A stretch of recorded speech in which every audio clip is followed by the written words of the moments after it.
जोडाक्षर युक्त वाक्य वाचन. राणीच्या गळ्यात सुंदर हिऱ्यांचा हार आहे.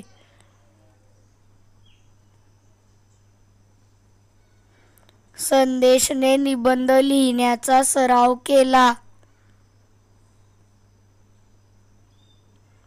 मोठ्यांचा सल्ला नेहमीच फायद्याचा ठरतो. आमच्या बागेत संध्याकाळी बगळे येतात. पिंपळाच्या झाडाला बोधिवृक्ष असे म्हणतात. सार्थकला कठीण शब्दांचे अर्थ समजले. आम्ही बागेतील सर्व वनस्पतींची माहिती मिळवली. कळसुबाई हे महाराष्ट्रातील सर्वात उंच शिखर आहे. नवरात्र उत्सवात लहान मुले सामील झाली.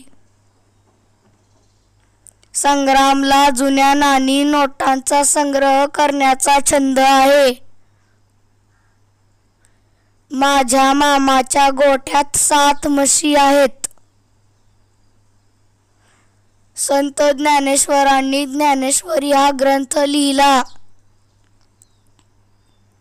फळ्यावर नेहमी सुंदर हस्ताक्षरात लिहावे. स्वयंपाकघरातून खमंग भज्यांचा वास येत होता. स्नेहाला चित्रे छान काढता येतात. रस्त्यावरील चिखलामुळे अस्मिता पाय घसरून पडली. तळलेल्या भज्यांच्या खमंग वासामुळे उंदीर पिंपापाशी आले. जत्रेत कुस्त्या पाहण्यासाठी लोकांची गर्दी झाली. चित्रकला स्पर्धेत मुग्धाचा प्रथम क्रमांक आला.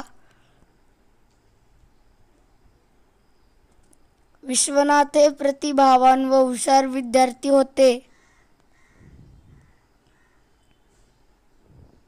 शिक्षकांनी विद्यार्थ्यांना मराठीचे प्रश्न विचारले. नेहाला रहस्यमय कथा वाचायला खूप आवडतात. साधनाने आपल्या मधुर आवाजात कीर्तन सादर केले. आपले ध्येय प्राप्त करण्यासाठी नरेंद्रनाथ खूप कष्ट घेत होते.